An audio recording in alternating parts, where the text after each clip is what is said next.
The vitriol against the only Palestinian member of Congress, Palestinian-American member of Congress, Rashida Tlaib, is at such a fever pitch that a Michigan businessman named Lyndon Nelson allegedly offered Democratic Senate candidate Hill Harper $20 million to drop out of the race and run against Tlaib instead.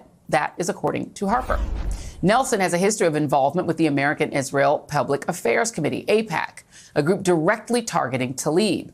But the committee told Politico it was, quote, absolutely not involved in any way in this matter, adding that their records indicate that Nelson has not contributed to AIPAC in over a decade. Nelson didn't respond to our requests for comment.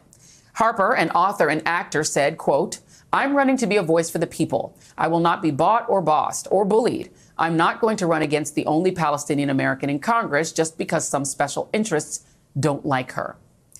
Hill Harper, Democratic candidate for the United States Senate in Michigan, joins me now.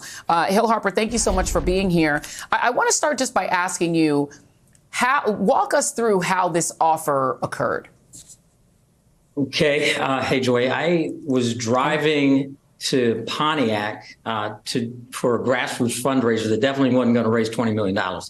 And the phone rings, and while I'm driving, I get a call that makes it very clear that in my race, in my Senate race, my opponent was going to get fundraising, and there was no money for me in that. But if I dropped out of that race against an opponent they support,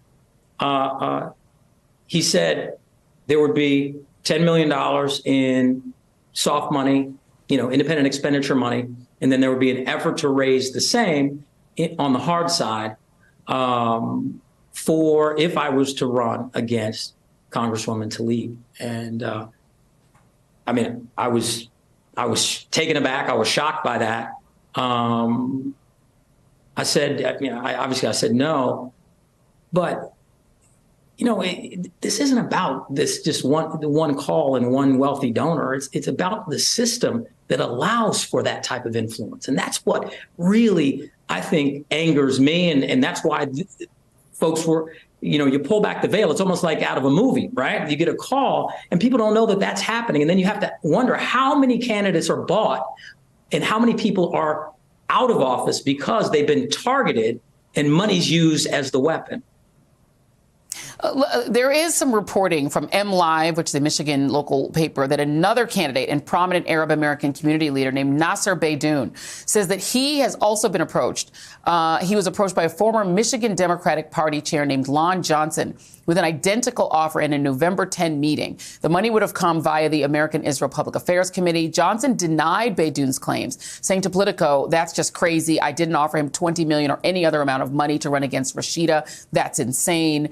AIPAC spokesperson Marshall Whitman said the organization has absolutely no involvement in any way with these matters. Have you heard of anything like that? Do you know Nasser Beydoun? Have you heard of anyone else being offered money to run against Rashida Tlaib? No, I don't. I do know Nasser, and I don't know if that's true or not. I can't speak to that. But I can speak to the idea and the fact that our system is set up that allows calls like this to happen because clearly they are effective. 93% of federal candidates that raise the most money win. And when we think about how much money is in all these areas, because it's not just about AIPAC, it's about the 60% of Americans believe that there should be sensible gun control laws, yet it never passes. The NRA, the gun lobby is very powerful. Just think about, I live here in Detroit, Joy, and 10 minutes across a bridge into Canada, prescription drug costs for many life-saving drugs are 50% less. And folks want something done about that. Yet Big Pharma spends over $373 million in 2022 on political candidates and independent expenditure. And so the problem is actually the way our system is set up that allows money to corrupt our system that gets us away from actually representing people and representing lobbyists. I'm running to not represent a lobby. I want to empower the people, not lobbyists.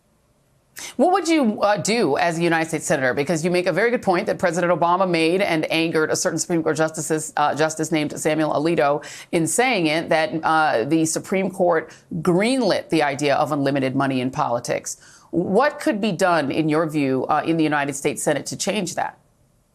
Well, I mean, I'm a massive proponent for campaign finance reform. You know, I don't think that any election should be longer than 6 months outside the presidency. I think that you shouldn't be able to raise over $100,000 with a $100,000 public match, for instance, and then the rest has to be volunteer driven. If you're actually running to represent people, then you should be able to actually speak to people's hearts and minds and get them involved in your campaign, because what the Senate should be and what the House of Representatives should be and our Congress should be an institution of service of the people's will. And right now, our representatives federally are not serving the people's will. They're serving the will of big corporate interest and moneyed interest, whether it's big oil, whether it's big pharma, whether it's the NRA or institutions like that, or even just individual wealthy donors like Harlan Crow. You know, when you think about money and how it's actually corrupted even our Supreme Court, you know, look at that Eighth Circuit Court ruling last week that gutted the Voting Rights Act. I mean, you're talking about, you know, they quoted my Harvard Law School classmate Neil Gorsuch, both appointed by Trump. You know, these are people that there's moneyed interest behind promoting a certain ideology, behind promoting certain politics. And I think that's why we're not seeing problems being solved by our representatives. I think you're going to get a lot of amens on that. Way too much money in politics, way too many big donors, billionaires, et cetera, controlling our politics. U.S. Senate candidate Hill Harper, please come back and let's talk more about getting this money out of the system. I think that is a very important conversation. Let's have it again. Thank you for being here. We'll be right back.